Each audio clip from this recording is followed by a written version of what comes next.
사돈, 오늘은 묵고 가시지요. 우리가 객실 다 마련해놨어요. 시어머니, 칠순 잔치 모두가 활짝 웃고 있었습니다. 그런데 손님방 옷장 문을 무심코 열어본 순간 저는 그 자리에 얼어붙었습니다.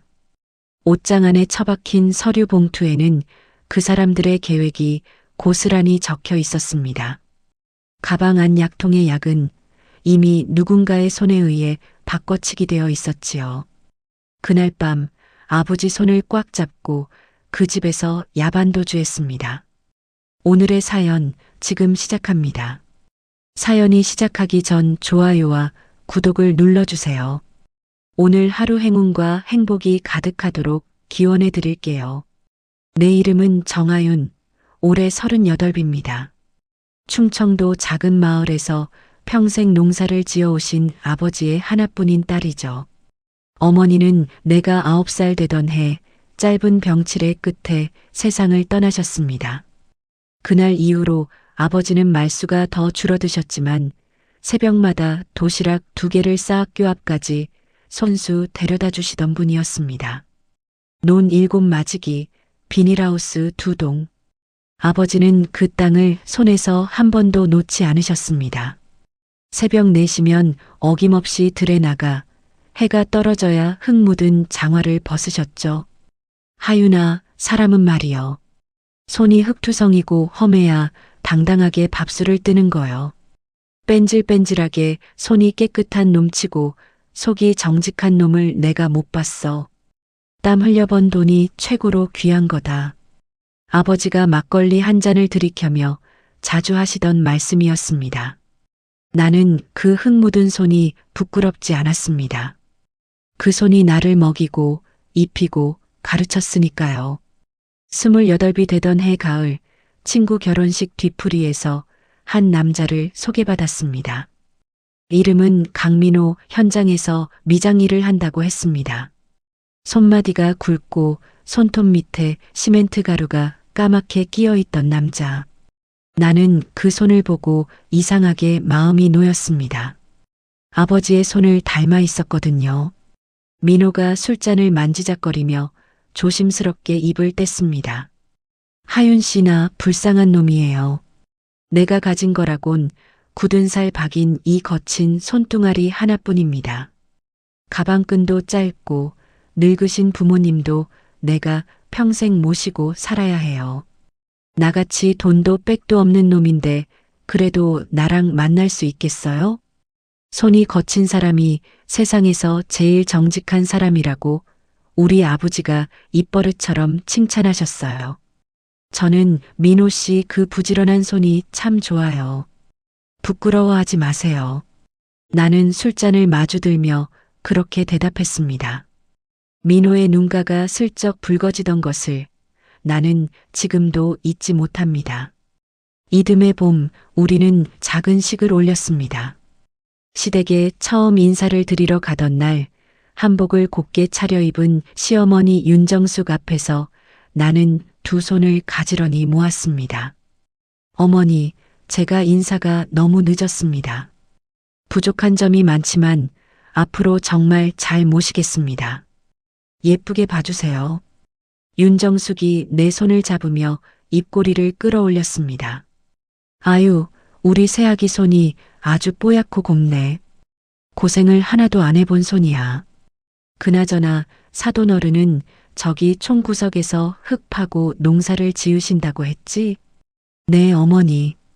평생 딴청 한 번 안 피우시고 묵묵히 땅만 보고 농사 지으신 훌륭한 분이세요. 그래, 뭐 흙 파는 농사도 다 먹고 살자고 하는 귀한 일이지. 그렇고 말고. 윤정숙의 옆에는 키 큰 중년 여자가 한 분 더 앉아 있었습니다. 머리부터 발끝까지 한눈에도 비싼 물건이라는 게 느껴지는 옷차림이었습니다. 윤정숙이 내 어깨를 두드리며 그분을 가리켰습니다. 새아기, 얼른 인사드려라. 우리 친정 큰언니야. 너한테는 시이모님이니까 앞으로 정의 이모라고 불러. 알았지? 안녕하세요, 이모님. 처음 뵙겠습니다. 앞으로 잘 부탁드립니다. 윤정이가 안경테 너머로 나를 위아래로 천천히 훑어보았습니다. 입가에는 옅은 미소가 걸려 있었지만 눈빛은 차가웠습니다. 친정이 시골에서 농사 짓는다고? 그래, 너는 참 시집 하나는 기가 막히게 잘 왔다. 우리 정숙이가 워낙에 마음이 태평양같이 넓고 착해 빠져서 며느리로 받아준 거지. 안 그랬으면 어림도 없었어. 복 받은 줄 알아. 윤정이가 안경을 한번 고쳤으며 그렇게 말했습니다. 나는 그 말투에서 묘한 가시가 박혀 있는 것을 느꼈지만 그저 고개를 숙였습니다. 그날 저녁 돌아오는 길에 민호가 운전대를 잡고 입을 뗐습니다. 하윤아, 아까 우리 이모가 말하는 게 좀 쌀쌀 맞았지? 미안해. 우리 이모가 땅 굴리고 부동산에서 돈을 어마어마하게 벌었거든. 그래서 우리 엄마한테도 매일 큰 소리 펑펑 치고 기세가 아주 등등한 분이야. 이모님이 어머님하고 엄청 각별하신가 봐. 두 분이 딱 붙어 계시더라고. 말도 마. 우리 엄마가 이모 말이라면 아주 파트로 매주를 쓴데도 다 믿어. 아버지 돌아가시고 나서는 이모한테 완전 푹 빠져서 의지하고 살아. 아, 그렇구나. 그래도 속은 나쁜 분 아니니까 시간 지나고 네가 살갑게 굴면 다 풀릴 거야. 너무 마음에 담아두지 마. 응? 나는 차창 밖 가로등 불빛을 바라보며 가만히 고개를 끄덕였습니다. 민호의 두툼한 손이 내 손을 꼭 잡았던 그 밤, 나는 모든 게 잘 풀리리라 믿었습니다. 그렇게 결혼 생활 10년 시어머니 윤정숙의 칠순이 돌아왔습니다. 칠순 잔치 당일 시댁 거실은 화환과 풍선으로 빼곡했습니다. 오전 11시 현관벨이 울리자 아버지가 낡은 회색 정장 차림으로 서 계셨습니다. 양손에는 보자기로 꽁꽁 싸맨 보따리 2개가 들려 있었지요. 아이고, 우리 아버지. 이 무거운 걸 다 들고 이 먼 길을 어찌 오셨어요? 고생하셨어요, 정말. 아이고, 내 새끼. 얼굴이 헬쑥하네. 사돈어른 칠순 잔칫날인디 이 귀한 날 어찌 빈손으로 올 수가 있어야지. 내가 불이 나게 바리바리 싸웠다. 거실로 들어서신 아버지가 윤정숙 앞에 허리를 깊이 숙였습니다. 윤정숙 옆에는 어김없이 윤정애가 자리를 차지하고 있었습니다. 사돈어른, 칠순을 진심으로 축하드립니다. 뭐 돈 주고 산 삐까뻔쩍한 건 아니지만요. 제 손으로 직접 땀 흘려 농사 지은 것들이라 몸에는 아주 좋을 깁니다. 아유, 사돈어른, 이 먼 서울까지 오시느라 얼마나 고생이 많으셨어요. 세상에 땀나신 것 좀 봐. 오늘은 무조건 푹 주무시고 내일 가셔요. 네. 윤정숙이 두 손을 모으며 환하게 웃었습니다. 윤정이가 안경을 고쳤으며 옆에서 한마디를 보탰습니다. 그래요, 사돈어른. 우리가 저기 안쪽 손님방에 객실 아주 따뜻하게 다 마련해 놨으니까요. 아무 걱정 마시고 오늘 푹 편하게 계시다 가세요. 아이고, 별 말씀을 다 하십니다. 바쁘신 뒤 저까지 짐이 돼서 폐를 끼치면 됩니까? 밥만 후딱 묻고 얼른 내려갈 깁니다. 어머, 폐는 무슨 폐라고 그러세요? 사돈끼리 서운하게 그런 말씀하시는 거 아니에요. 푹 쉬다 가셔야 제 마음이 편합니다. 윤정애의 목소리는 꿀을 발라놓은 듯 다정했습니다. 나는 그 모습을 보며 가슴 한구석에 얹혀있던 묵직한 돌이 살짝 가벼워지는 것을 느꼈습니다. 잔치는 무탈하게 흘러갔습니다. 오후가 깊어질 무렵 아버지가 마실 약을 가방에서 챙겨드려야겠다는 생각이 들었습니다. 혈압약이었습니다. 아버지께서 몇 해 전부터 빠뜨리지 않고 드시는 약이었지요. 나는 손님방에 두었던 아버지의 가방을 가지러 자리에서 일어났습니다. 형수님 바쁘신데 어디 가세요? 아, 우리 아버지 혈압약 드실 시간이 지나서 약 좀 챙겨드리려고요. 금방 나올게요. 식사들 하고 계세요.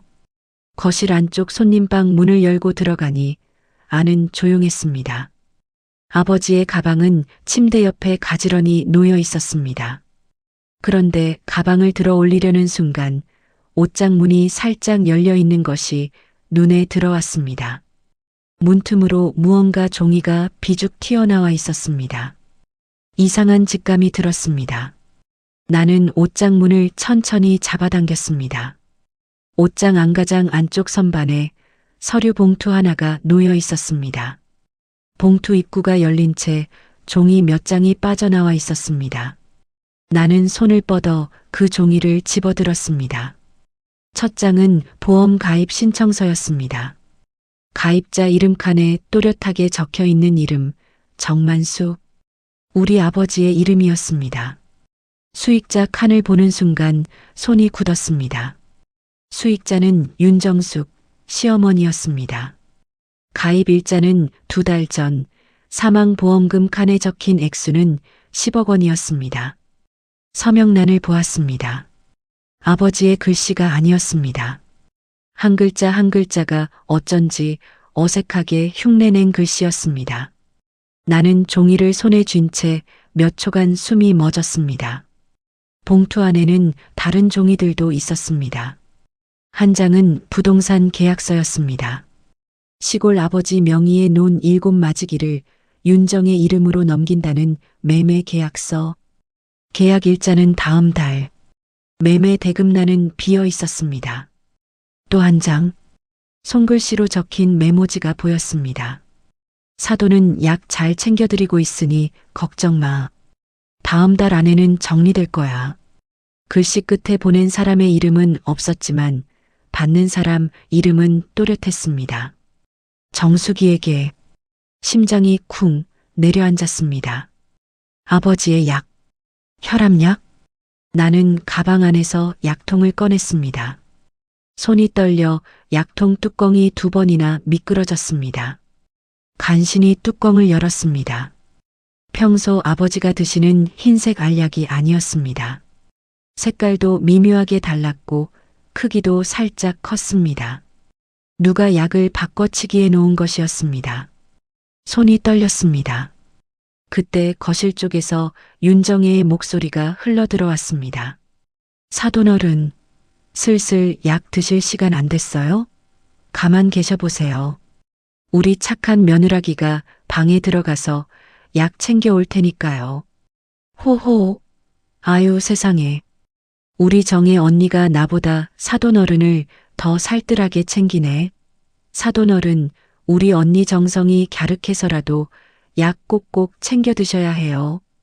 윤정숙의 웃음소리가 뒤따랐습니다. 나는 옷장 앞에 그대로 무너지듯 앉았습니다.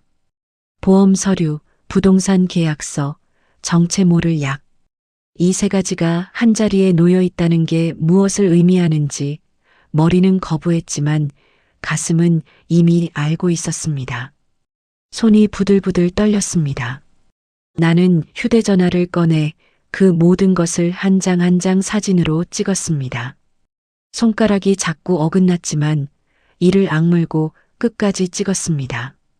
보험 서류와 부동산 계약서는 봉투에 다시 넣어 옷장 안 그대로 두었습니다. 다만 약통은 바꿔치기 된 약을 일부만 휴지의 싸주머니에 넣고 가방 안에는 진짜 약을 두지 않았습니다. 손님방 문을 열고 거실로 나가는 길, 다리에 힘이 빠져 벽을 한번 짚어야 했습니다. 거실에서는 윤정혜가 아버지 옆자리에 앉아 빈잔에 술을 따르고 있었습니다.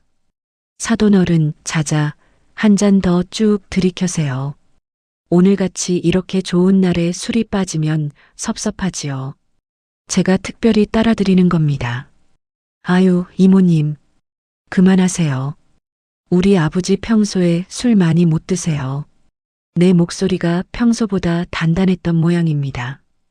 윤정혜의 손이 잠시 멈췄습니다. 어머, 며느라기. 너 목소리가 왜 그러니?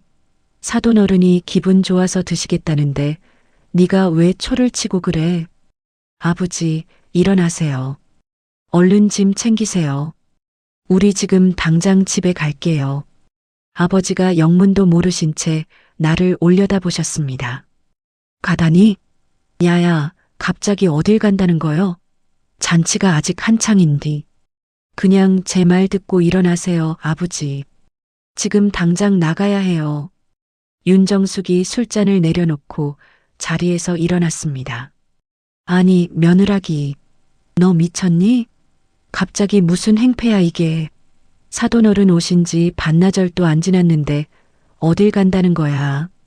어머니, 죄송해요. 아버지가 갑자기 속이 꽉 채한 것처럼 안 좋다고 하셔서요. 병원이라도 가봐야 할 것 같아요. 아니, 속이 안 좋으면 저기 따뜻한 객실에 들어가서 좀 누워 쉬시다 가시면 되지. 왜 밥 먹다 말고 초상집 분위기를 만들어? 아니요, 안 됩니다. 남의 집보다 우리 집이 훨씬 편하실 거예요. 가겠습니다. 윤정이가 자리에서 천천히 일어났습니다. 안경테 너머의 눈빛이 미세하게 흔들렸습니다. 예, 며느라기. 사람이 어른들 모인 잔치에서 그렇게 갑자기 예의 없이 확 일어서면 어른들이 얼마나 섭섭하시겠니? 앉아라, 응? 이모님, 예의는 다음에 와서 차릴게요. 아버지, 얼른 신발 신으세요. 빨리요. 나는 아버지의 팔을 단단히 붙들고 현관으로 향했습니다. 신발장 앞에서 아버지의 낡은 구두를 꺼내 가지런히 놓아드렸습니다. 구두 옆구리에 누런 흙이 묻어 있었습니다. 새벽에 비닐하우스에 한번 들렀다가 오신 모양이었습니다. 하윤아, 내 혈압약은 웃자고. 방에 약 두고 가는 거 아니여? 챙겨야지. 아버지, 약은 내 주머니에 단단히 다 챙겼으니까 제발 아무 말 말고 어서 나가요. 네. 문을 열고 나서는 등 뒤로 윤정혜의 목소리가 따라붙었습니다. 예, 며느라기. 너 약통은 확실하게 잘 챙긴 거 맞지? 사돈어른 그 귀한 약 절대 빠뜨리면 안 돼. 꼭 먹여야 한다. 내 발걸음이 잠시 멈췄습니다. 나는 뒤를 돌아보지 않고 한마디만 남겼습니다. 네, 걱정 마세요.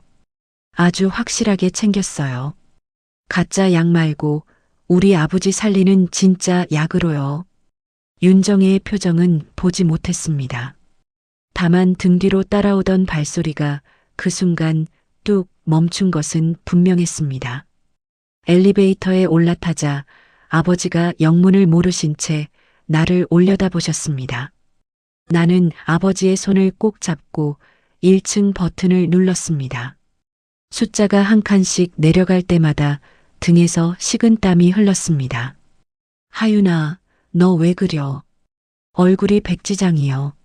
아버지, 일단 차에 타고 얘기해요. 무슨 일이 있는 거요? 네, 있어요. 지하 주차장에 도착해 차 문을 열고 아버지를 조수석에 모셨습니다. 나는 운전석에 앉자마자 잠금 버튼부터 눌렀습니다.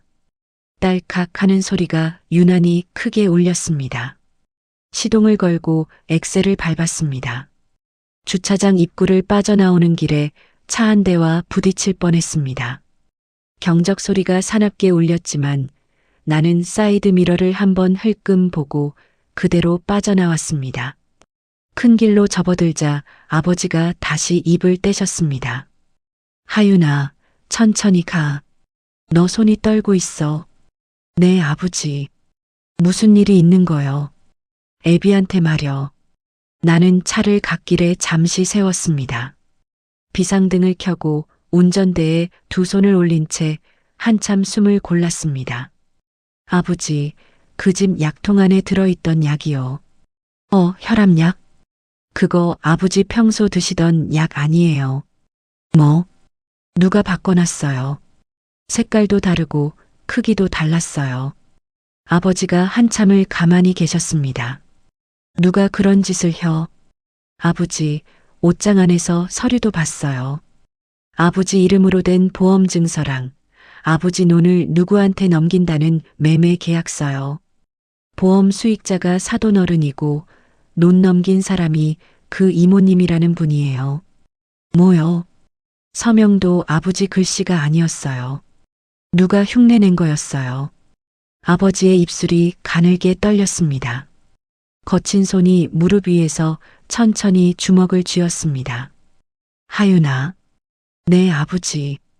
애비가 그런 거 본 적이 없어. 도장 찍은 적도 없어. 알아요, 아버지. 아버지가 하셨을 리 없잖아요.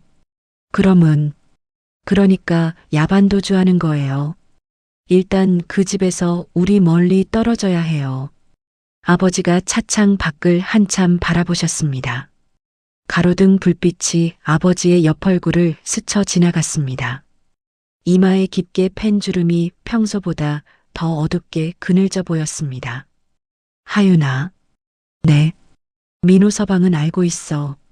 모를 거예요. 알았으면 진작에 저한테 말했겠죠. 그래야 사람이지. 아버지가 두 손으로 얼굴을 한번 쓸어내리셨습니다. 거친 손바닥이 마른 얼굴을 천천히 훑고 지나갔습니다. 나는 그 모습을 옆에서 가만히 바라보다가 다시 시동을 걸었습니다. 고속도로에 올라서고 1시간쯤 지났을 때 휴대전화가 울리기 시작했습니다. 민호의 이름이 화면에 떴습니다. 나는 받지 않았습니다. 끊겼다가 또 울리고 끊겼다가 또 울렸습니다. 5번째 울릴 때 나는 통화 버튼을 누르고 스피커로 돌렸습니다. 하윤아, 너 어디야? 고속도로라니. 너 진짜 어머니 잔치판에서 그러고 나간 거야. 아버지 모시고 시골 가는 길이야. 하윤아, 사람이 어른들 잔치에 와서 그러고 나가버리면 어떡해? 어머니랑 이모님 얼굴이 어떻게 되셨는지 알아? 민호 씨, 왜? 너네 어머니랑 이모님이 옷장 안에 뭘 숨겨놓으셨는지 알아? 수화기 넘어가 잠시 조용해졌습니다. 무슨 소리야? 우리 아버지 이름으로 된 사망보험증서. 수익자는 너네 어머니. 보험금은 10억. 그리고 우리 아버지 논 매매 계약서. 다음 달자로 이모님 이름으로 넘긴다는 거. 우리 아버지 글씨도 아니고 도장도 찍힌 적 없어. 그리고 아버지 약통 안에 든 약, 누가 다른 약으로 바꿔놨어. 색깔도 크기도 평소 거랑 달라. 민호가 한참을 말이 없었습니다. 하윤아, 왜? 네가 잘못 본 거 아니야. 가슴 한복판이 쿵 내려앉았습니다. 민호 씨, 내가 사진 다 찍어놨어. 잘못 본 거 아니야. 하윤아, 잠깐만. 일단 진정하고. 어머니가 그럴 뿐이 아니야. 이모님도 그럴 뿐이 아니고. 그럼 그 옷장 안에 그 서류가 왜 있어? 누가 거기다 갖다 뒀어? 몰라. 그건 나도 모르지. 근데 일단 돌아와서 얘기하자. 못 돌아가. 하윤아. 민호 씨, 우리 아버지 약 바꿔놓은 사람이 누군지 알아낼 때까지 못 돌아가. 그리고 알아내도 돌아갈지는 모르겠어. 하윤아, 너 지금 무슨 말을 하는 거야? 그게 우리 어머니 무슨 죄인 취급하는 거잖아. 민호 씨, 죄인 취급이 아니라 죄가 있는 거야. 수화기 너머에서 민호가 거칠게 한숨을 내쉬었습니다. 일단 끊자. 끊어. 전화를 끊고 나니 손이 또 한 번 떨렸습니다. 조수석에서 아버지가 가만히 한마디 보태셨습니다. 하윤아, 민호 서방한테 너무 모질게 말하지 말어. 아버지, 그려도 내 남편이요. 아버지, 지금은요. 아버지 목숨이 걸린 일이에요. 아버지가 입을 다무셨습니다. 차창 밖으로 어둠이 한 겹 더 짙어졌습니다. 새벽 2시 무렵 시골집에 도착했습니다. 대문을 열자 마당 한 구석에 매여 있던 누렁이가 꼬리를 흔들며 다가왔습니다. 아버지가 누렁이의 머리를 한번 쓰다듬고 마루로 올라가셨습니다.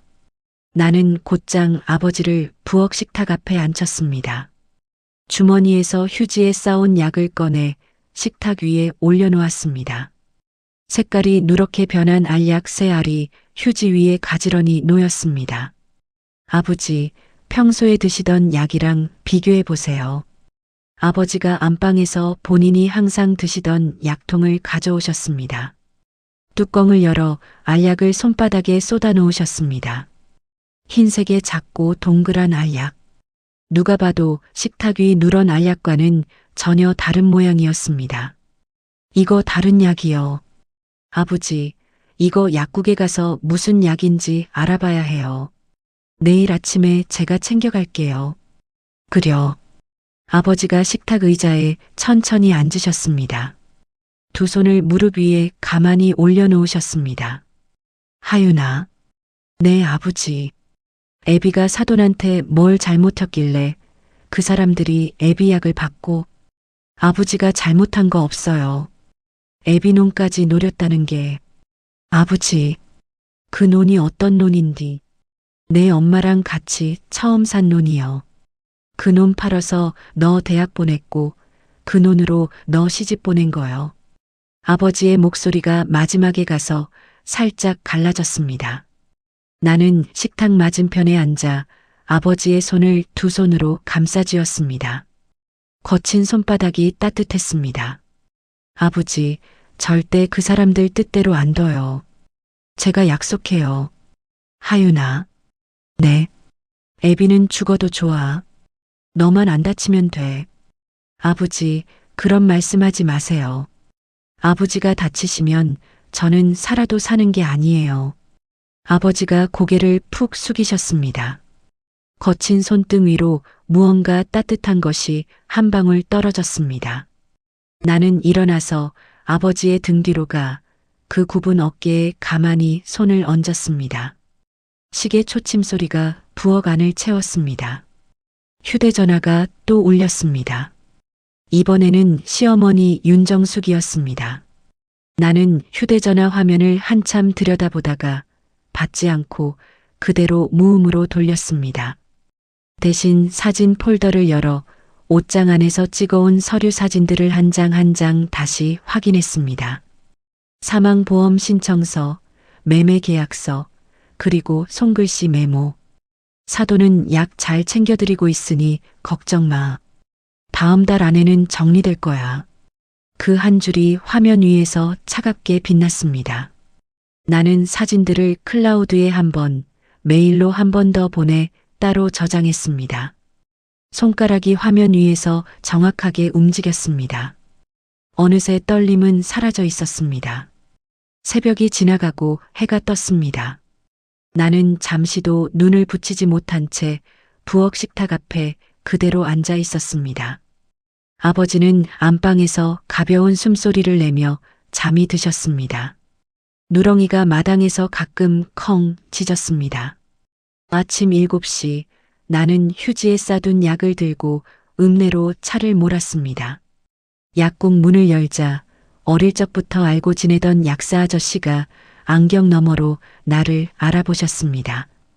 아유, 하윤이 아니냐? 무슨 일이여, 이 아침에. 아저씨, 부탁이 좀 있어서요. 나는 휴지를 펼쳐 약 3알을 약사 아저씨 앞에 내려놓았습니다. 이 약이 무슨 약인지 좀 봐주세요. 우리 아버지가 드시는 혈압약통에서 나온 건데 평소 드시던 거랑 달라요. 약사 아저씨가 안경을 고쳐 쓰고 약을 한참 들여다보셨습니다. 한 알을 손가락 끝으로 집어 색깔과 모양을 살피더니 얼굴빛이 살짝 변했습니다. 하윤아. 네, 아저씨. 이거 혈압약 아니요. 그럼요. 이거 잘못 먹으면 큰일 나는 약이요. 심장이 약한 어른들한테는 더 그래. 너희 아버지 혈압약이랑 같이 드시면 절대 안 되는 거요. 가슴이 한 번 더 내려앉았습니다. 나는 두 손으로 약국 카운터를 짚었습니다. 아저씨, 이거 어디서 파는 거예요? 처방받아야 살 수 있는 거예요. 그렇지. 아무 데서나 못 사. 병원 처방이 있어야 살 수 있어. 그래요. 하윤아, 너희 아버지 누가 이 약을 줬어? 아직 모르겠어요. 근데 곧 알아낼 거예요. 아저씨, 이거 종이에 좀 적어주실 수 있어요. 무슨 약인지, 어떻게 위험한지요. 약사 아저씨가 한참 나를 들여다보시더니 펜을 들고 처방전 종이 한 장에 천천히 글씨를 적기 시작하셨습니다. 하윤아, 네. 이거 무슨 일에 쓸라 그러는지는 안 묻겠는디 사람 목숨이 걸린 일 같으면 꼭 경찰에 가져가야 혀. 네, 아저씨. 그럴 거예요. 종이를 받아들고 약국을 나오는데 다리가 후들거렸습니다. 나는 차에 올라타 종이를 운전석 옆자리에 가지런히 놓았습니다. 약사 아저씨의 글씨가 햇빛에 비쳐 또렷하게 보였습니다. 나는 그 종이를 한참 들여다보다가 다시 시동을 걸었습니다. 오전 10시 무렵 시골집 마당에 차 한 대가 들어섰습니다. 민호의 차였습니다. 누렁이가 컹컹 사납게 짖었습니다. 민호가 차에서 내려 대문 안으로 들어섰습니다. 얼굴이 잔뜩 굳어 있었습니다. 하윤아, 왜 왔어? 왜 왔다니? 너 어머니 잔치판을 그렇게 망쳐놓고 이상한 소리까지 해놓고 도망쳤잖아. 이상한 소리. 보험이니 약이니. 무슨 드라마 찍어. 나는 마루에 앉은 채 민호를 올려다보았습니다. 주머니에서 휴대전화를 꺼내 어젯밤 옷장에서 찍은 사진들을 한 장 한 장 넘겼습니다. 민호 씨, 여기 와서 봐. 민호가 마지못해 마루로 다가와 휴대전화 화면을 들여다보았습니다. 첫 장, 사망보험 신청서. 두 번째 장, 부동산 매매 계약서. 세 번째 장, 손글씨 메모. 민호의 얼굴빛이 한 톤씩 빠져나가는 것이 보였습니다. 이거 정말 그 옷장에서 찍은 거야. 내가 거짓말할 사람이야. 그리고 이거. 나는 약사 아저씨가 적어주신 종이를 펼쳐 민호 앞에 놓았습니다. 이게 우리 아버지 약통에서 나온 약이 무슨 약인지 적은 거야. 혈압약이랑 같이 먹으면 심장에 큰일 나는 약이래.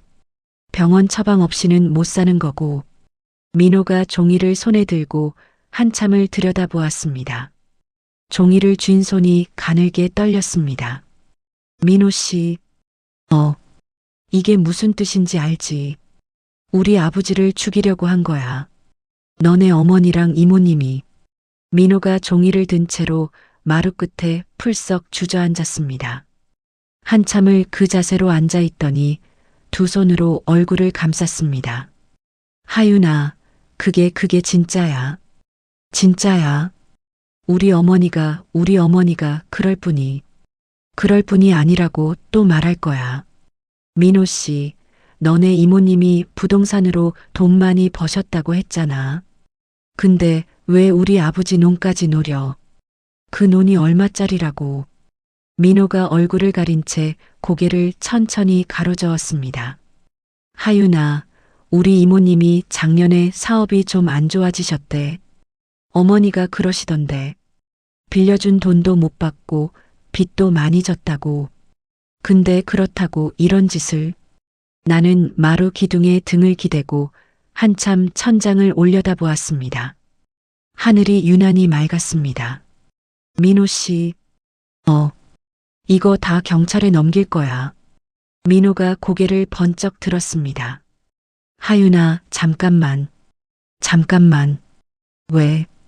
우리 어머니야. 우리 어머니가 감옥 갈 짓 했으니까 가는 거야. 하윤아. 민호 씨, 우리 아버지가 정말 그 약 드셨으면 어떻게 됐을 것 같아. 우리 아버지가 잔치판에서 그 약 드시고 쓰러지셨으면 너네 어머니 옷장 안그 서리는 어떻게 됐을 것 같아. 민호가 입을 다물었습니다. 보험금이 자연스럽게 들어왔겠지. 논도 어느 사이 이모님 이름으로 넘어가 있었겠지. 아버지 도장도 어디서 만들어 찍었을 거 아니야. 그렇게 다 정리되고 나면 그 다음은 나야. 민호 씨, 똑바로 봐. 이게 너네 어머니야. 이게 너네 이모님이야. 민호가 한참을 마루에 앉아 있다가 자리에서 일어났습니다. 어깨가 축 처져 있었습니다. 하윤아, 하루만 시간을 줘. 내가 어머니한테 직접 물어볼게. 민호 씨, 안 돼. 왜? 네가 가서 물어보는 순간 옷장 안에 있는 서류 다 없어져. 약통도 바꿔치기 돼. 증거 다 없어진다고. 이미 늦었어. 내가 사진 다 찍어놨고 약은 약국에서 확인까지 받았어. 민호가 마당으로 천천히 걸어나갔습니다. 대문 앞에서 한번 멈춰서서 뒤를 돌아보았습니다. 하윤아, 내가 어떻게 해야 돼? 민호 씨가 어떻게 해야 되는지를 왜 나한테 물어? 답은 민호 씨 안에 있어.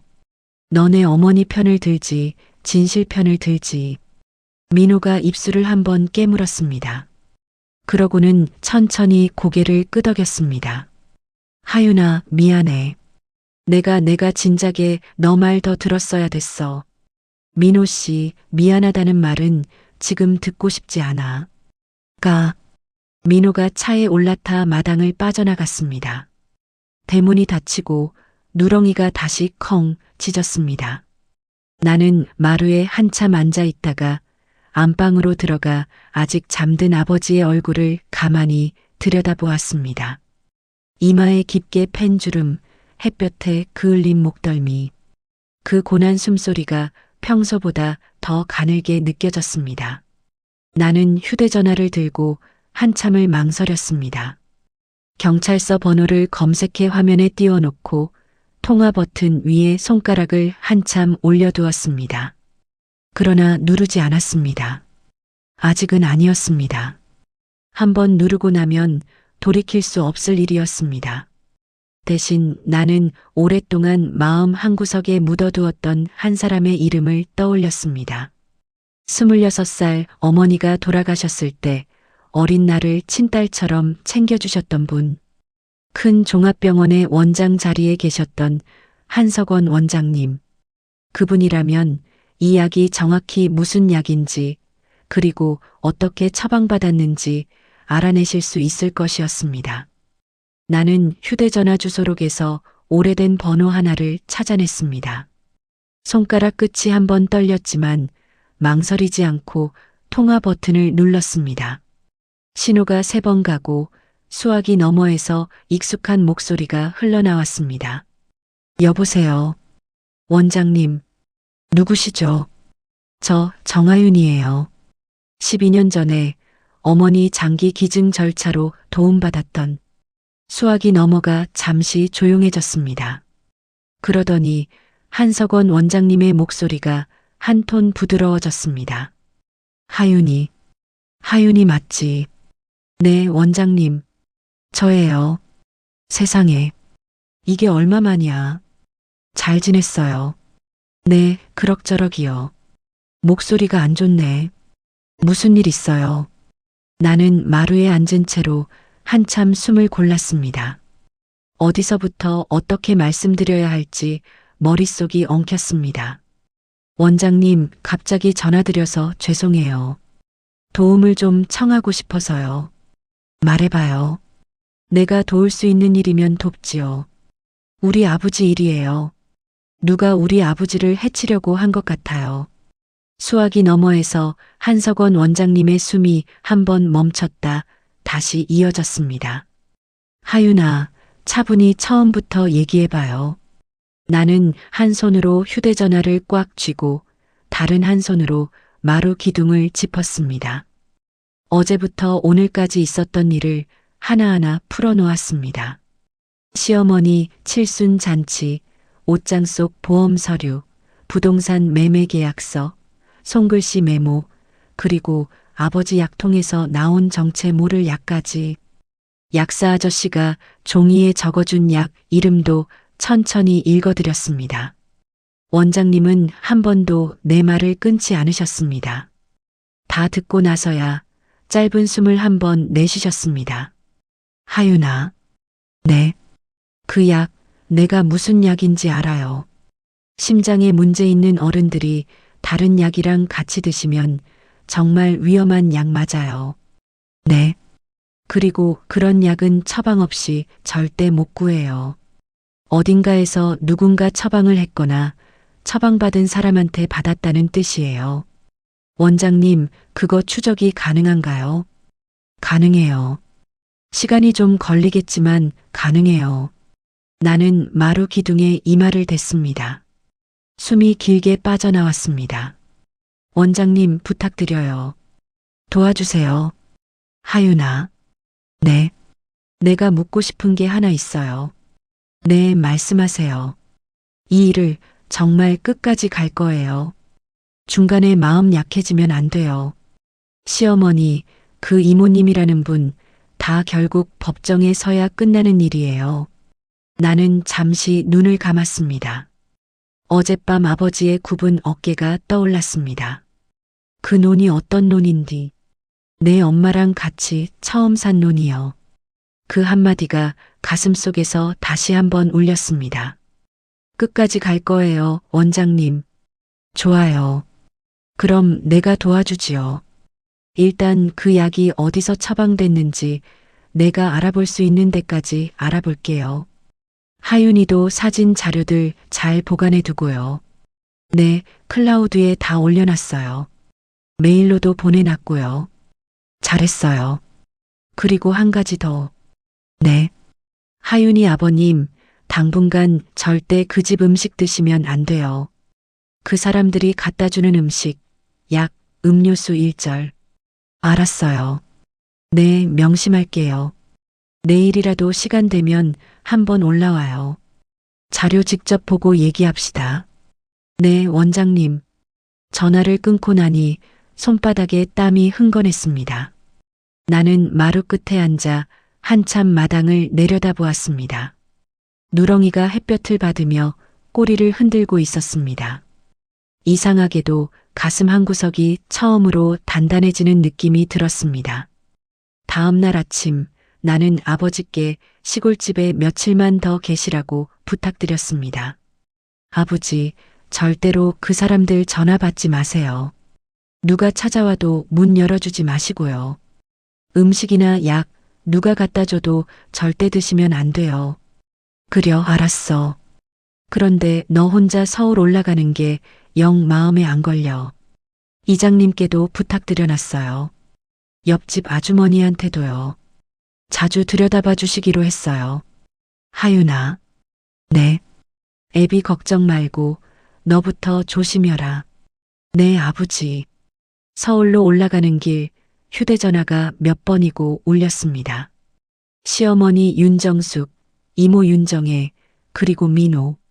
나는 한 통도 받지 않았습니다.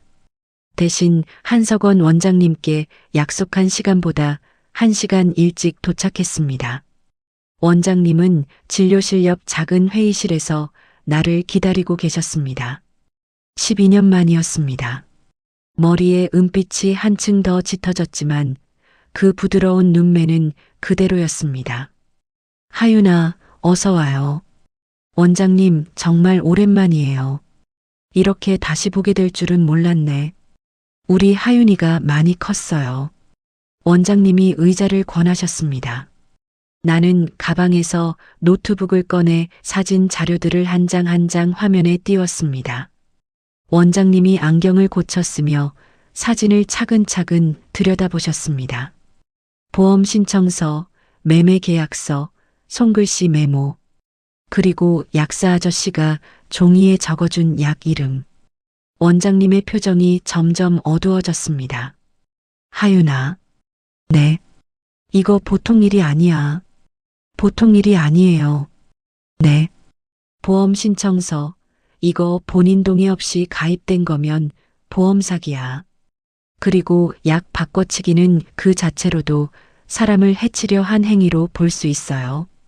둘이 합쳐지면 이건 그냥 폭행이 아니라 정말 큰 죄예요. 원장님, 저 그래서 변호사 한 분을 좀 소개받고 싶어요. 내가 아는 사람이 한 명 있어요. 차분하고 신중한 사람이에요. 내가 자리 만들어 줄게요. 감사합니다, 원장님. 원장님이 한참 사진을 다시 들여다보시더니 손글씨 메모 사진을 손가락으로 가리키셨습니다. 하윤아, 이 글씨. 네. 이거 누가 누구한테 쓴 것 같아요. 제 짐작에는 이모님이 시어머니께 쓴 것 같아요. 그렇게 보이지요. 그런데 이 글씨 시어머니 댁 옷장 안에 그대로 있었다는 게 좀 이상하지 않아요? 어떤 점이요? 이런 메모는 보통 받자마자 없애잖아요. 증거가 되니까. 그런데 그대로 봉투에 같이 끼워져 있었다는 건 시어머니가 그 메모를 모아두고 있었다는 뜻이에요. 원장님이 안경을 한 번 더 고쳐 쓰셨습니다. 이거 시어머니가 일이 잘못됐을 때를 대비해서 이모님 쪽으로 책임을 돌리려고 모아둔 걸 수도 있어요. 가슴 한구석이 서늘해졌습니다. 시어머니와 이모는 한편이 아니었습니다. 서로를 향해서도 칼을 갈고 있는 사이였던 것입니다. 원장님, 그러면 하윤아, 이쪽이 한 덩어리가 아니라는 게 우리한테는 유리해요. 사람은 궁지에 몰리면 서로를 물어뜯기 마련이에요. 원장님이 차분하게 노트북을 덮으셨습니다. 내일 변호사 만나는 자리 내가 마련할게요. 그리고 그동안 절대 누구한테도 이 자료 보여주지 말고 어디다 흘리지도 말아요.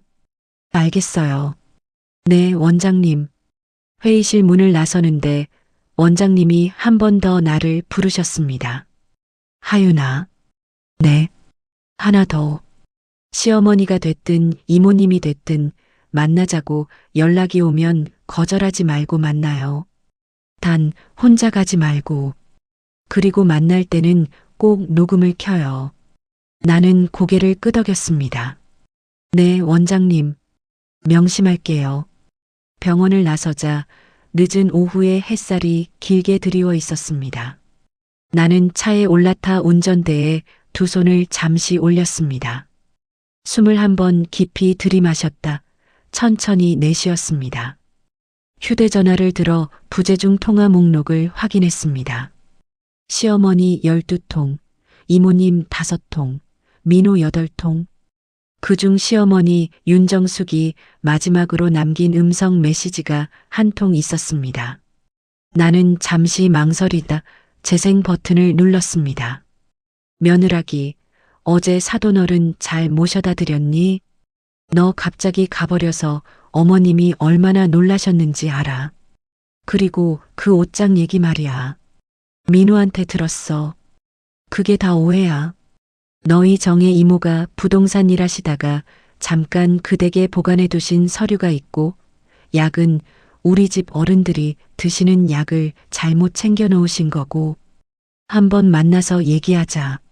며느라기, 너는 우리 며느리잖아. 가족끼리 이러면 안 되는 거야. 음성이 끝나고 나는 휴대전화를 한참 들여다보았습니다. 한마디 한마디가 정성스럽게 다듬어진 변명이었습니다. 거기에는 미안하다는 말도 아버지 안부도 한마디 없었습니다. 나는 통화 버튼을 눌러 윤정숙에게 다시 전화를 걸었습니다. 신호 2번 만에 윤정숙이 받았습니다. 며느라기, 어머니 만나요. 내일 시간 어떠세요? 수화기 너머에서 윤정숙이 한 번 짧게 숨을 들이쉬는 소리가 들렸습니다. 그래, 좋아. 어디서 보자. 제가 자리 잡아서 다시 연락드릴게요. 이모님도 같이 오시면 좋겠어요. 정혜 언니도. 네, 가족끼리 만나는 자리잖아요. 우리 다 같이 얘기해요. 윤정숙이 잠시 말이 없었습니다. 그러더니 한 톤 낮은 목소리로 대답했습니다. 그래, 알았어. 내가 정혜 언니한테도 말해놓을게. 네, 어머니. 내일 뵐게요. 전화를 끊고 나는 차창에 머리를 기댔습니다. 한석원 원장님의 마지막 말씀이 머릿속에 다시 울렸습니다. 사람은 궁지에 몰리면 서로를 물어뜯는다. 나는 그 말을 가만히 곱씹었습니다. 입꼬리가 살짝, 아주 살짝 올라갔습니다. 다음 날 오후 2시 강남의 한 호텔 커피숍. 나는 약속 시간보다 30분 일찍 도착해 안쪽 구석 자리를 잡았습니다. 가방 안쪽 작은 주머니에 녹음기를 켜둔 채 휴대전화도 따로 한 대 더 식탁 밑에 숨겨놓았습니다. 2중 3중으로 준비해 두라는 한석원 원장님의 당부 때문이었습니다. 오후 2시 정각 윤정숙과 윤정혜가 함께 커피숍 안으로 들어섰습니다. 윤정숙은 화장이 평소보다 더 짙었고 윤정혜는 안경테 너머로 나를 한참 살피며 자리에 앉았습니다. 며느라기 잘 지냈어. 윤정숙이 먼저 입을 떼었습니다. 네, 어머니. 사돈 어른은 좀 어떠시고? 덕분에 잘 계세요.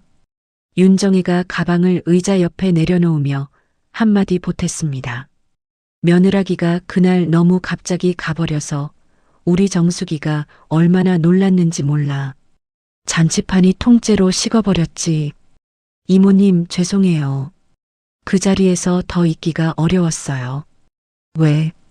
윤정혜가 고개를 살짝 기울이며 물었습니다. 나는 커피잔을 한번 천천히 만지작거리다가 가방에서 봉투 하나를 꺼내 식탁 위에 올려놓았습니다. 어제 출력해둔 사진 자료 사본이었습니다. 이모님, 어머니, 이것 좀 봐주세요. 봉투를 가운데로 밀자 두 사람의 시선이 동시에 봉투에 꽂혔습니다. 윤정숙이 봉투를 천천히 열어 종이 한 장을 꺼냈습니다. 사망보험 신청서 사진이었습니다. 윤정숙의 눈동자가 한번 흔들렸습니다. 이게 뭐야? 어머니 옷장 안에서 찍은 사진이에요.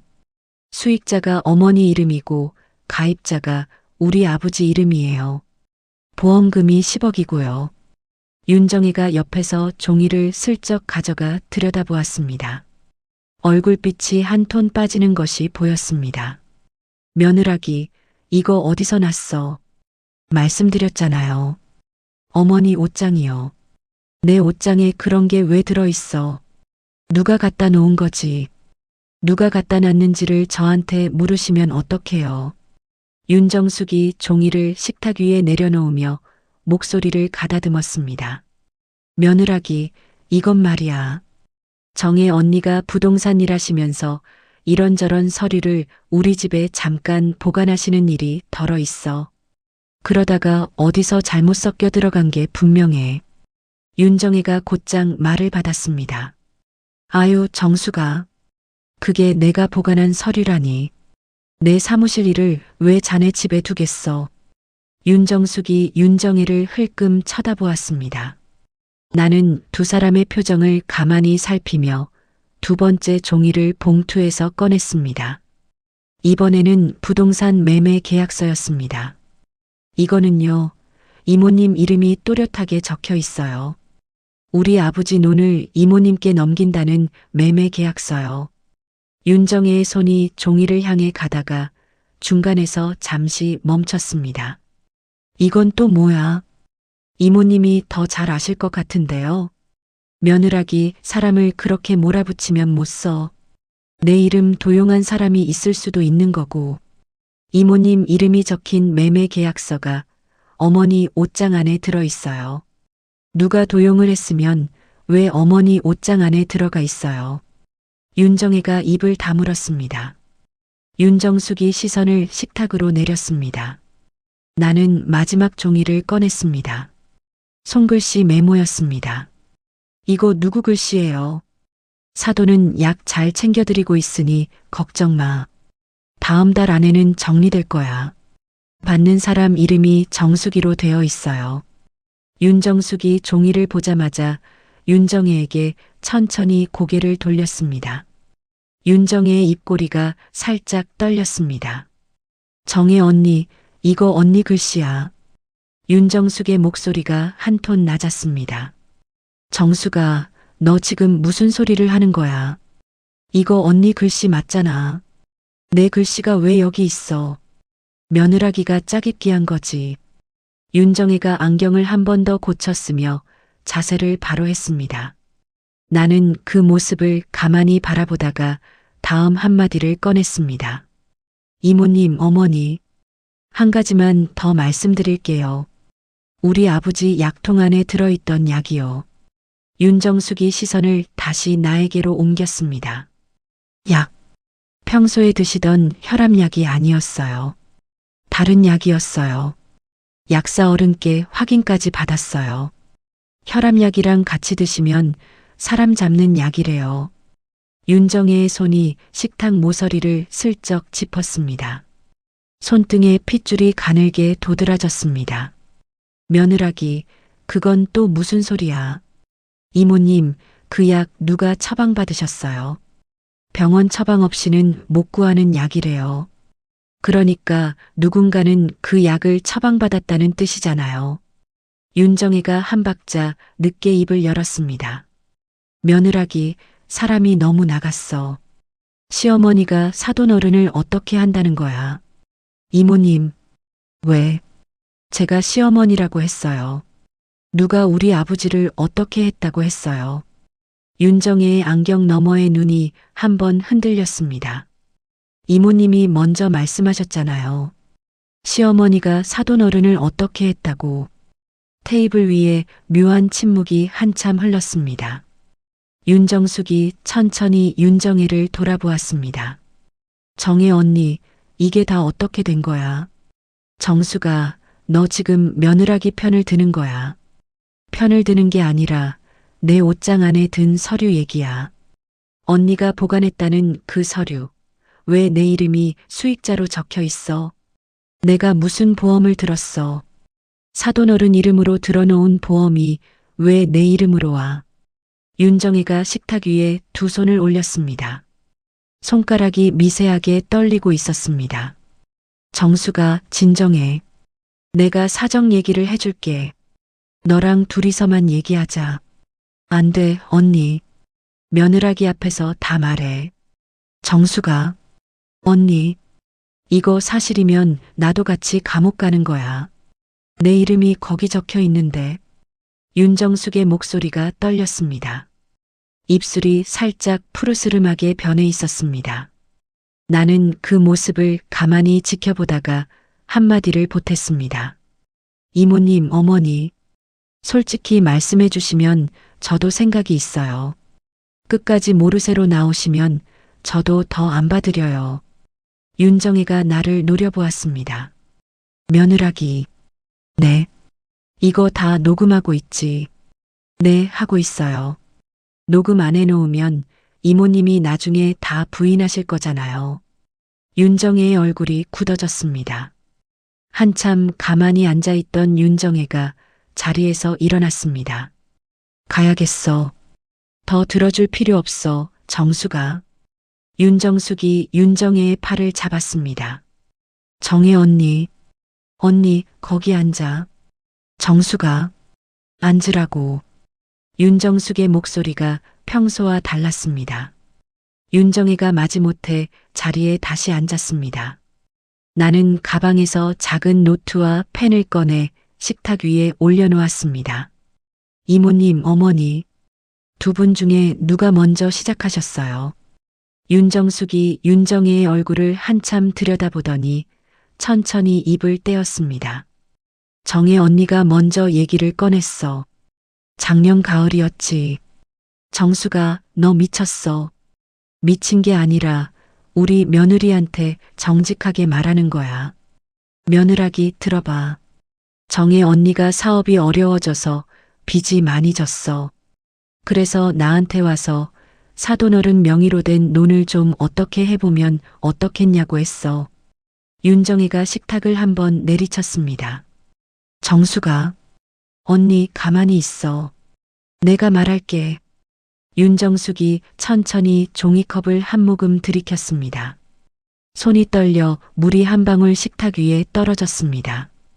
근데 며느라기, 약 얘기는 나는 정말 몰랐어. 그 약은 정혜 언니가 따로 한 일이야. 나한테는 보험 얘기, 논 얘기만 했지. 정수가, 그만해. 그만해, 좀. 언니, 나도 살아야 돼. 나는 진짜 약 얘기는 몰랐어.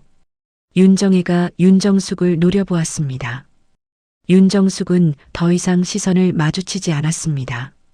나는 가만히 그 모습을 바라보다가 노트에 작은 글씨로 한 줄을 적었습니다. 두 사람 분리됨.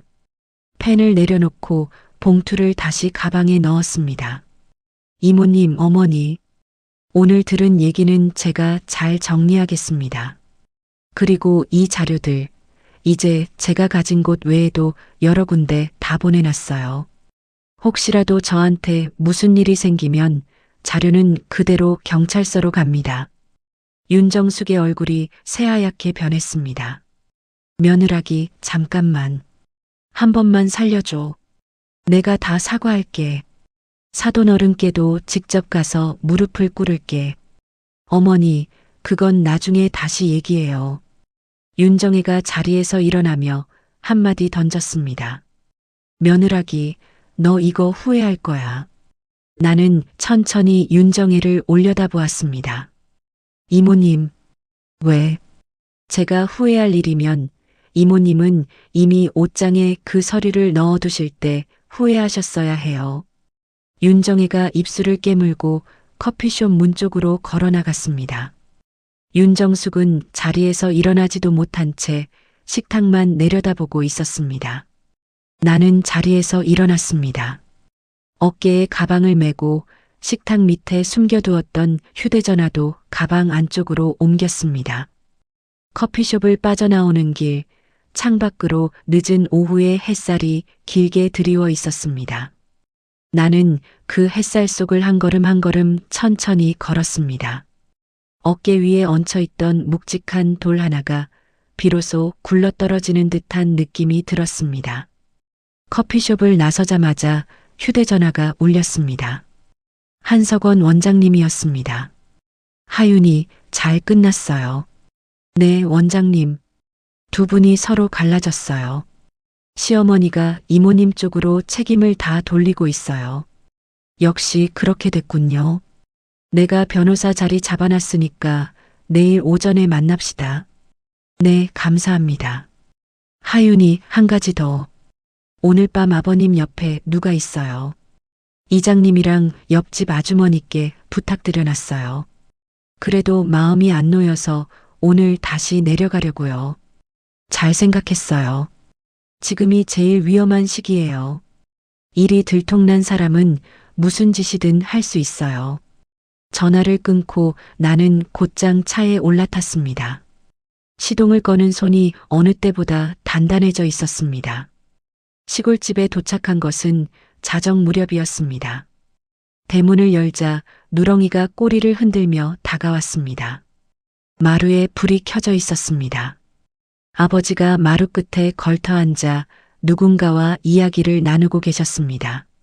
손님은 옆집 영순 아주머니였습니다. 하윤아, 왔어. 네, 아버지. 아주머니도 늦게까지 계셔주셨네요. 아유, 어떻게 혼자 두냐? 너희 아버지 혼자 두면 내가 더 잠이 안 와.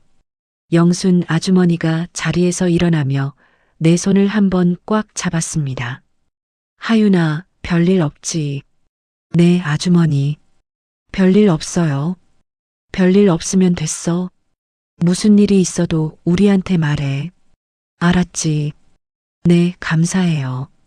영순 아주머니가 돌아가신 뒤 나는 아버지 옆에 가만히 앉았습니다. 밤바람이 시원했습니다. 하늘에는 별이 듬성듬성 박혀 있었지요. 아버지, 오늘 어머님이랑 이모님 만났어요. 어떻게 됐어? 두 분이 서로 갈라졌어요. 어머님이 이모님 쪽으로 다 책임을 돌리시고요. 아버지가 한참 마당을 내려다보셨습니다. 하윤아. 네. 그래도 그 사람들이 내 시어머니고 시이모여. 너무 모질게 하지 마. 아버지, 애비 마음이 그래. 미운 건 미운 거고 사람 일을 너무 끝까지 몰고 가는 건 또 마음이 무거워. 나는 아버지의 거친 손등에 가만히 내 손을 올렸습니다. 아버지, 아버지가 다치셨을 수도 있어요. 진짜로요. 그리고 저는 아버지 잃고는 못 살아요. 아버지가 한참을 가만히 계시다가 작게 고개를 끄덕이셨습니다. 그려. 내 하고 싶은 대로 혀. 네, 아버지. 마루 위로 가을밤의 풀벌레 소리가 잔잔하게 내려앉았습니다. 다음 날 오전 한석원 원장님이 소개해 주신 변호사 사무실로 향했습니다. 40대 후반쯤 되어 보이는 변호사 한 분이 차분한 표정으로 나를 맞았습니다. 이름은 서지훈, 말투에 군더더기가 없었습니다. 정 사장님, 자료부터 보여주시지요. 나는 노트북을 열어 사진들을 한 장 한 장 화면에 띄웠습니다. 서지훈 변호사는 안경을 한번 고쳐 쓰고 사진을 차근차근 살폈습니다. 어제 호텔 커피숍에서 녹음한 음성 파일도 그 자리에서 함께 들었습니다. 정 사장님, 네. 솔직하게 말씀드릴게요. 이 자료들, 그리고 이 녹음, 이대로 경찰에 넘기면 큰 사건이 됩니다. 시어머님이 시이모님 쪽에 책임을 돌리는 발언을 직접 하셨어요. 두 분 다 무사하기는 어렵습니다. 네. 각오는 되어 있으십니까? 나는 두 손을 무릎 위에 가지런히 모았습니다. 각오 안 됐으면 여기까지 안 왔어요. 서지훈 변호사가 가만히 고개를 끄덕였습니다. 좋습니다. 그러면 절차를 말씀드릴게요. 우선 약 처방 출처를 추적하는 게 가장 중요합니다. 한 원장님께서 이 부분은 이미 도와주시기로 했으니 그 결과가 나오는 대로 경찰에 정식으로 신고하는 게 좋겠습니다. 네. 그리고 보험 가입건.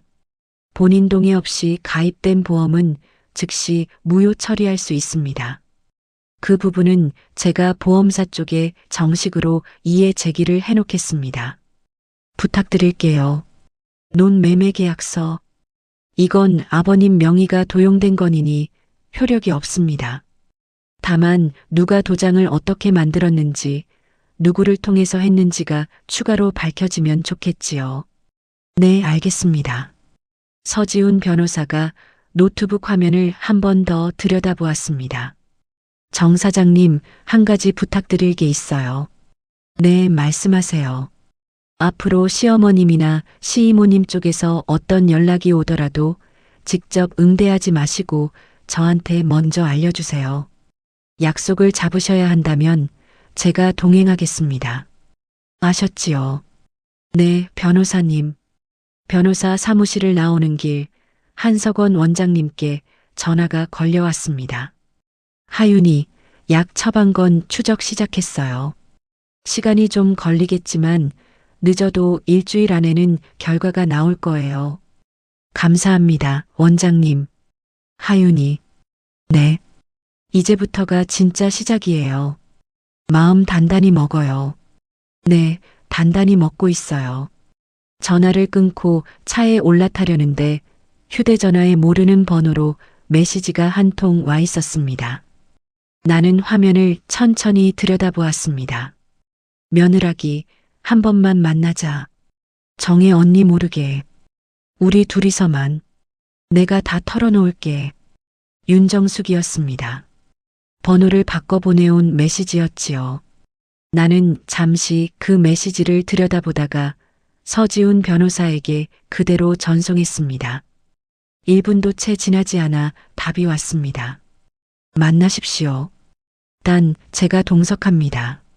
장소와 시간은 우리가 정합니다. 이틀 뒤 서지훈 변호사가 잡은 작은 사무실 회의실에서 윤정숙을 만났습니다. 윤정숙은 며칠 사이에 얼굴이 반쪽이 되어 있었습니다. 입술이 자꾸 떨렸고 두 손을 가만히 두지 못했습니다. 며느라기, 어머니, 옆에 계신 분은 제 변호사예요. 오늘 이 자리에서 나오는 얘기는 모두 기록됩니다. 윤정숙이 서지훈 변호사를 한번 흘끔 쳐다보고 다시 나를 바라보았습니다. 그래, 알았어. 말씀하세요, 어머니. 윤정숙이 한참 입술을 깨물다가 천천히 입을 열었습니다. 며느라기, 정혜 언니가 약을 가져온 건 작년 겨울이야. 언니가 자기 사무실 동료 의사가 처방해 준 거라고 했어. 사돈어른이 혈압이 높으시니 그 약을 같이 드시면 깊이 주무실 거라고. 그러면 나중에 자다가 조용히 가실 수 있을 거라고. 윤정숙의 목소리가 점점 가늘어졌습니다. 서지훈 변호사가 옆에서 메모를 멈추지 않고 적었습니다. 어머니, 나도 처음에는 안 한다고 했어. 진짜야. 근데 정혜 언니가 자꾸 자기가 빚 때문에 죽을 지경이라고, 우리 집안까지 다 망한다고. 그러면 너희 아버지 칠순 잔치도 우리 민호 결혼 생활도 다 끝장이라고. 그래서 약을 받으셨어요. 받았어. 받았어. 며느라기. 윤정숙이 두 손으로 얼굴을 가렸습니다. 어깨가 작게 들썩였습니다. 근데 며느라기, 나는 진짜 마지막에 못하겠더라고. 그래서 잔칫날 그 약통을 옷장에 넣어둔 거야. 사돈어른 가방에서 빼다가 다시 못 넣었어. 내가 양심에 찔려서. 서지훈 변호사가 손을 들어 윤정숙의 말을 한번 끊었습니다. 어머님, 그 부분 다시 한번 정확하게 말씀해 주시지요. 약을 가방에 넣으셨다가 다시 빼셨다는 거지요. 네네, 맞아요. 잔칫날 아침에 사돈어른 도착하시기 전에 정혜 언니가 와서 사돈어른 약통을 미리 좀 봐달라고 했어요. 그래서 옷장에 잠깐 두었다가 약을 바꿔서 다시 가방에 넣어놨어요. 근데 점심때쯤 내가 마음이 흔들려서 그 약통을 다시 빼서 옷장에 넣어둔 거예요. 그리고 사돈어른 가방에는 빈 약통을 도로 넣어놨고요. 나는 그 자리에서 잠시 숨이 멎었습니다. 그러니까 칠순 잔치 그날 내가 옷장에서 발견한 그 약통은 윤정숙이 마지막 순간 마음을 바꿔 다시 숨겨둔 것이었습니다. 서류 봉투와 약통이 옷장 안에 함께 들어있었던 이유. 그것은 윤정숙이 이를 끝까지 밀어붙이지 못했기 때문이었습니다. 서지훈 변호사가 차분하게 다음 질문을 이어갔습니다. 어머님, 보험 가입은 누가 어떻게 진행했습니까? 정혜 언니가 보험 설계사를 데리고 왔어요. 사돈어른 도장은 어디서 만들어 가져왔고 서명은 자기가 직접 흉내내서 했어요. 가입자 정보도 다 정혜 언니가 채웠어요. 나는 수익자 칸에 그냥 이름만. 윤정숙이 더 이상 말을 잇지 못하고 흐느꼈습니다. 나는 그 모습을 한참 바라보다가 가방에서 손수건 한 장을 꺼내 앞으로 밀어드렸습니다. 어머니, 오늘 말씀해 주신 거 다 기록됩니다. 나중에 경찰에서도 똑같이 말씀하실 수 있으세요. 할 거야. 정혜 언니가 시킨 일이라고 그대로 다 말할 거야. 어머니가 약을 가방에 한번 넣으셨다가 다시 빼셨다는 사실, 그 사실은 어머니께 유리한 쪽으로 작용할 수도 있어요. 변호사님 말씀이 그래요. 정말? 네. 다만 그러려면 끝까지 거짓말하지 않으셔야 해요. 윤정숙이 손수건으로 눈가를 닦으며 작게 고개를 끄덕였습니다. 며느라기. 네, 어머니. 미안해.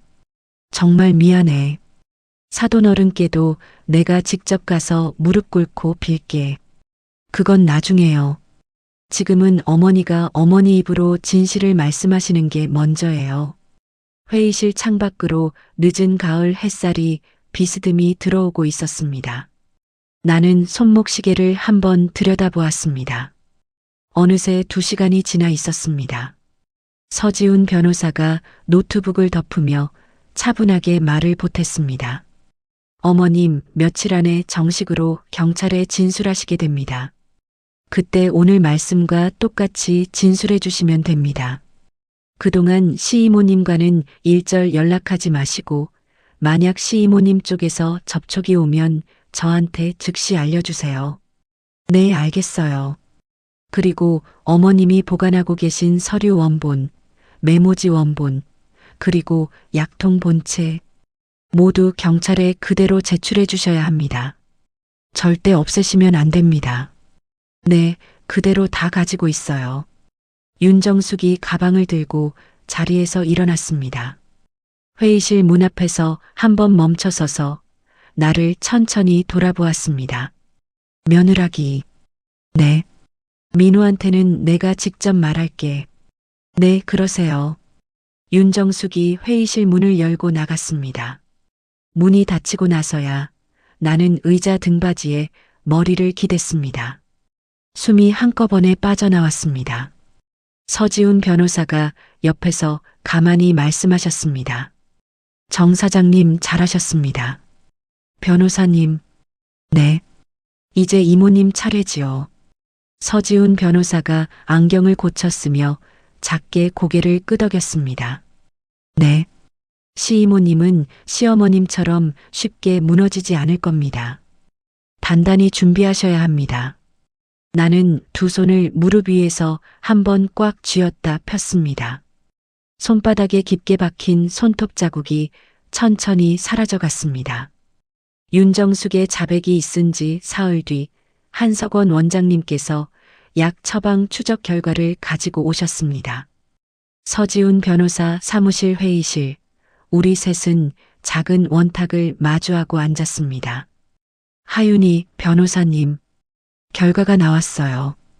한석원 원장님이 서류 한 묶음을 식탁 위에 올려놓으셨습니다. 그 약 강북에 있는 한 작은 의원에서 처방됐어요. 처방받은 사람 이름이 박명환이라는 사람이고요. 이 사람 그 의원에 한 달에 2번씩 정기적으로 오는 환자였어요.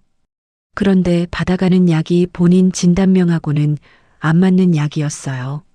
서지훈 변호사가 안경을 고쳤으며 서류를 들여다보았습니다. 이 박명환이라는 사람 직업이 뭡니까? 부동산 사무실에서 일하는 사람이에요. 더 정확히 말하면 윤정혜 씨가 운영하는 사무실의 직원이에요. 가슴이 한번 묵직하게 내려앉았습니다. 원장님, 그러면 하윤이 그래요. 윤정혜 씨가 자기 직원을 시켜서 그 약을 정기적으로 받아오게 한 거예요. 본인이 직접 처방받지 않으려고 한 거지요. 의원 쪽에서도 의심스러운 정황을 인지하고 있었고 우리 쪽 요청으로 진료 기록과 처방 기록을 모두 형조해 주기로 했어요.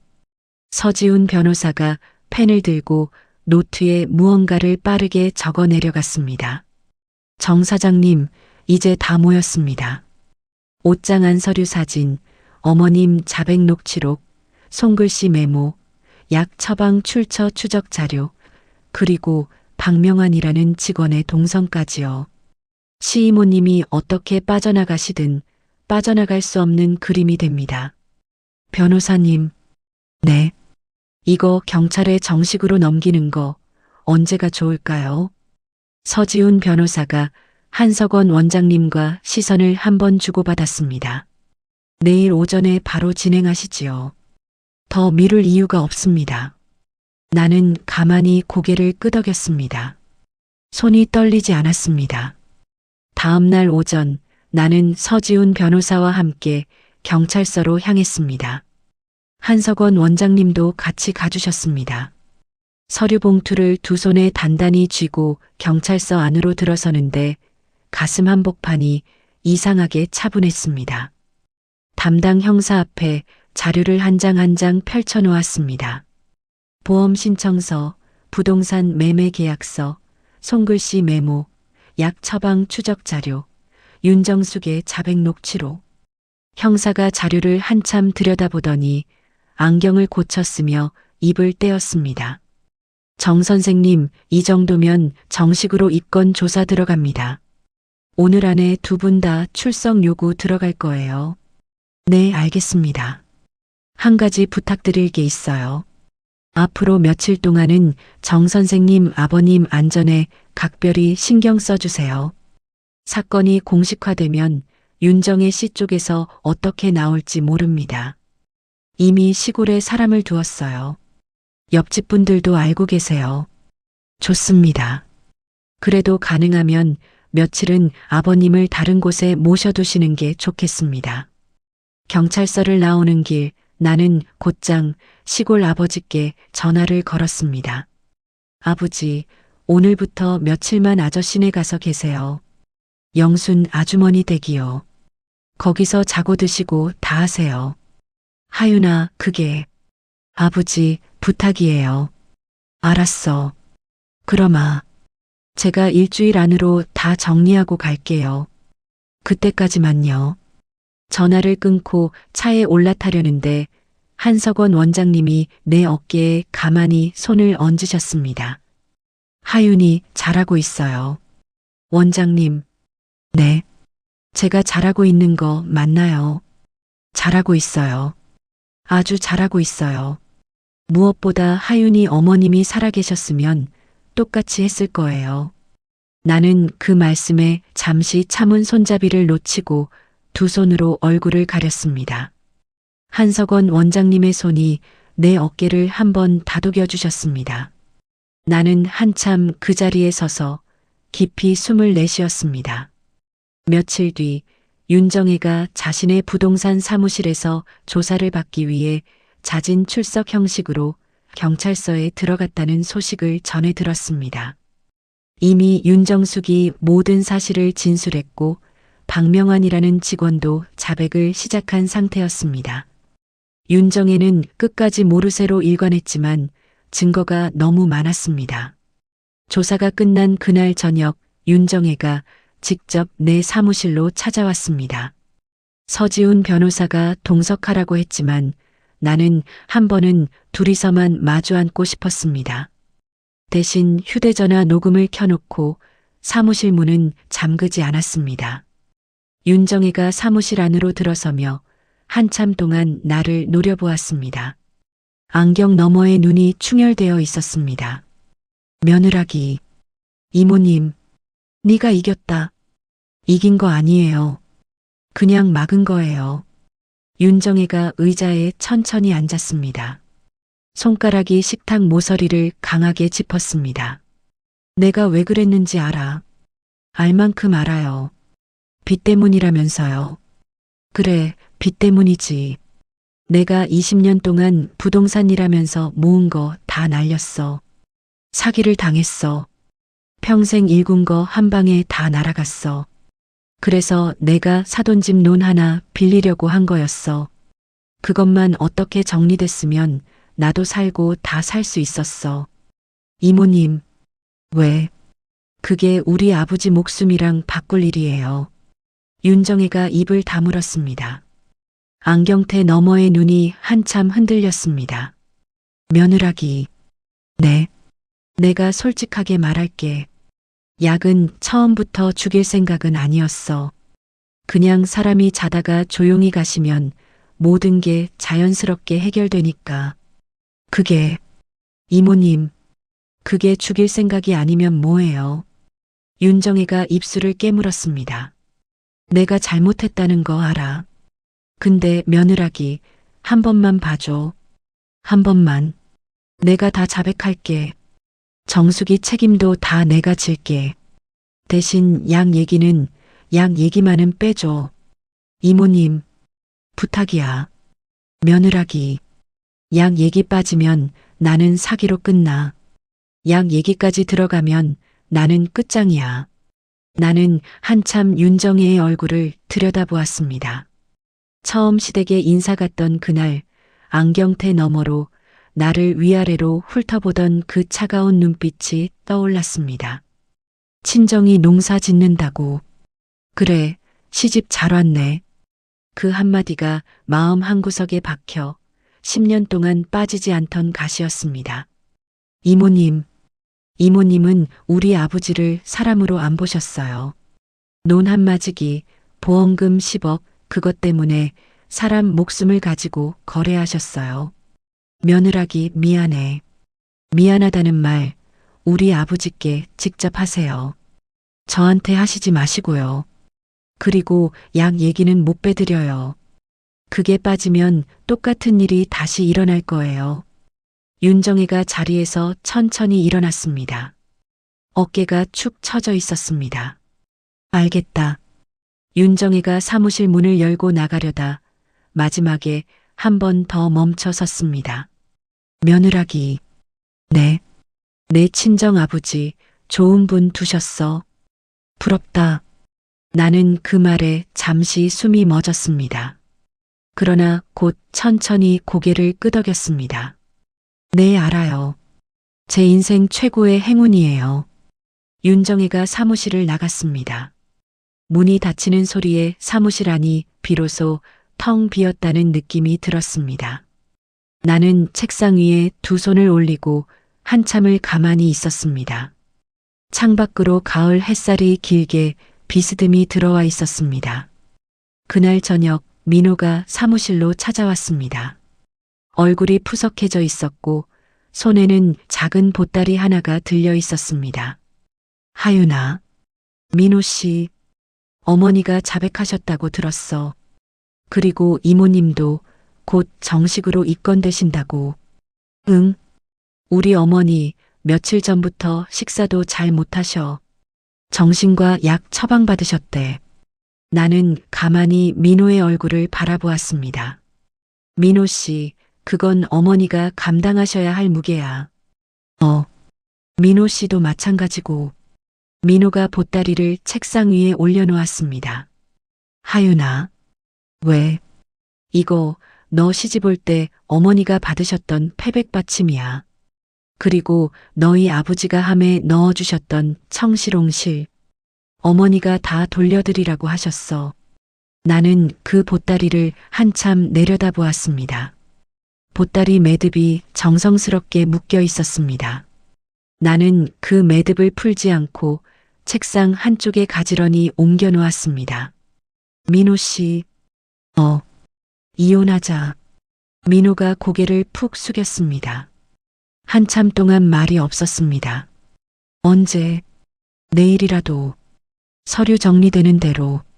하윤아, 민호 씨, 우리 사이에 미움은 없어. 다만 더 같이 갈 수가 없어. 너네 어머니 사건이 끝나고도 나는 너를 볼 때마다 그 옷장이 떠오를 거야. 너도 나를 볼 때마다 너네 어머니가 떠오를 거고. 그건 사람이 사람으로 못 살아. 민호가 천천히 고개를 들었습니다. 눈가가 붉어져 있었습니다. 하윤아, 미안해. 미안하다는 말은 그만하자. 이제 끝이야. 민호가 일어나 사무실 문 쪽으로 걸어갔습니다. 문 앞에서 한번 멈춰서서 나를 천천히 돌아보았습니다. 하윤아, 우리 장인어른께 내가 직접 한번 가서 무릎 꿇고 사죄드리고 싶어. 민호 씨, 아버지가 받으실지는 아버지 마음이야. 나는 거기 끼지 않을게. 민호가 작게 고개를 끄덕이고 사무실을 나갔습니다. 문이 닫히고 나는 책상 앞에 한참 앉아 있었습니다. 보따리 매듭을 한번 손끝으로 쓸어보았습니다. 청실홍실의 빛깔이 아직도 또렷했습니다. 휴대전화를 들어 아버지께 전화를 걸었습니다. 아버지, 우리 딸. 아버지, 다 끝났어요. 수화기 너머에서 아버지가 한참 말이 없으셨습니다. 그러더니 짧은 한마디가 흘러나왔습니다. 잘했다, 우리 딸. 나는 휴대전화를 귀에 댄 채 책상에 엎드렸습니다. 어깨가 들썩였습니다. 이번에는 소리를 죽이지 않았습니다. 봄이 다시 돌아왔습니다. 재판 결과가 나오기까지는 길고 지난한 시간이 흘렀습니다. 윤정혜는 보험 사기와 사문서 위조, 그리고 살인을 모의했다는 죄목까지 더해져 무거운 형을 받았습니다. 윤정숙은 자백과 협조가 참작되어 한결 가벼운 처분을 받았지만 그 10년 동안 쌓아 올린 화려한 체면은 한순간에 무너졌습니다.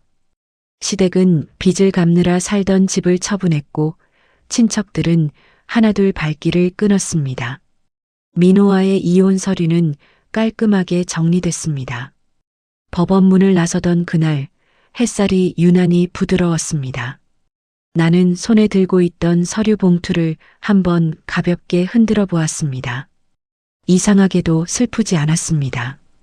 어떤 무거운 짐을 마침내 내려놓은 사람처럼 발걸음이 가벼웠습니다. 내 인테리어 회사는 그동안 한석원 원장님의 큰 도움으로 자리를 잡았습니다. 정직한 시공으로 입소문이 나면서 직원이 20명까지 늘었지요. 사무실도 더 넓은 곳으로 옮겼습니다. 업계 잡지에 인터뷰가 한 번 더 실렸을 때 표지에 박힌 제목은 단순했습니다. 흙처럼 정직한 사람. 나는 그 잡지를 한 권 따로 챙겨서 아버지께 가져다 드렸습니다. 주말 아침 시골집 마당에 가을 햇살이 가득했습니다. 나는 새벽에 출발해 점심때쯤 시골집에 도착했습니다. 대문을 열자 누렁이가 반갑게 꼬리를 흔들었습니다. 마당 한쪽에서 아버지가 호미를 들고 텃밭을 메고 계셨습니다. 아버지, 우리 딸 왔어. 네, 좀 일찍 왔어요. 점심 안 먹었지. 애비가 국수 삶아줄게. 제가 삶을게요, 아버지. 앉아 계세요. 애비가 삶는 게 더 맛있어.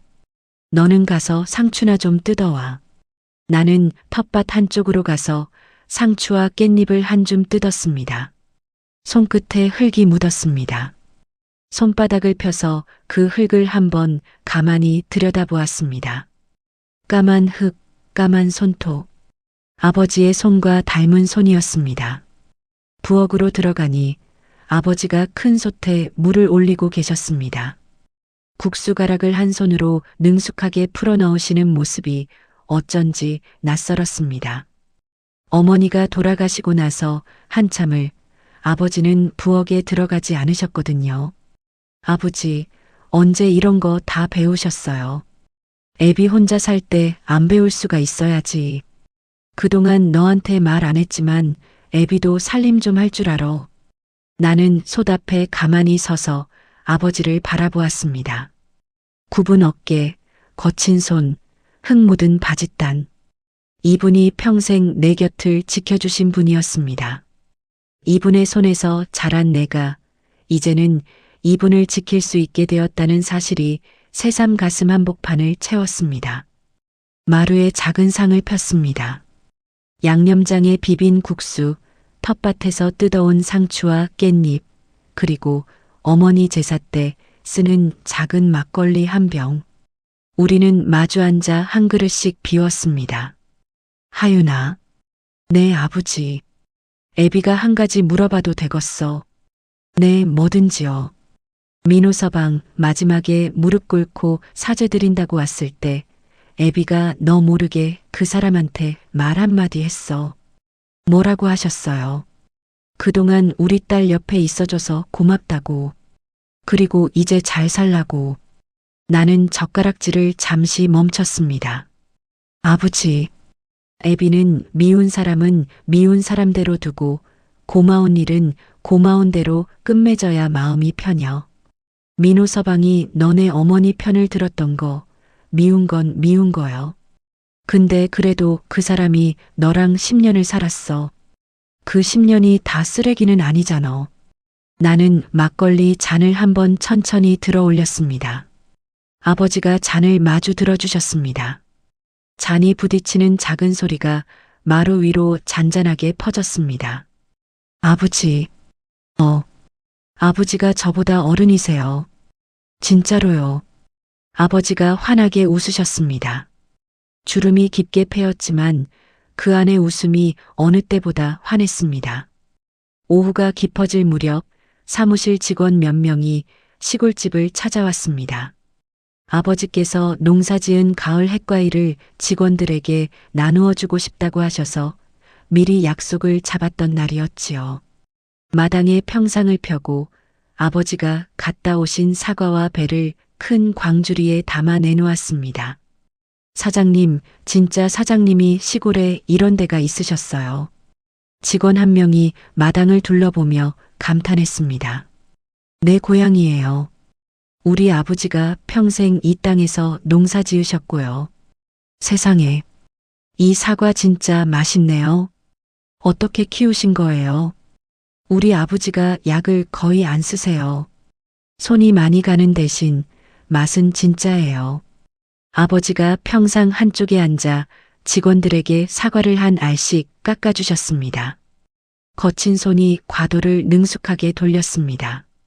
직원들이 환하게 웃었고 아버지의 입꼬리도 자꾸 올라갔습니다.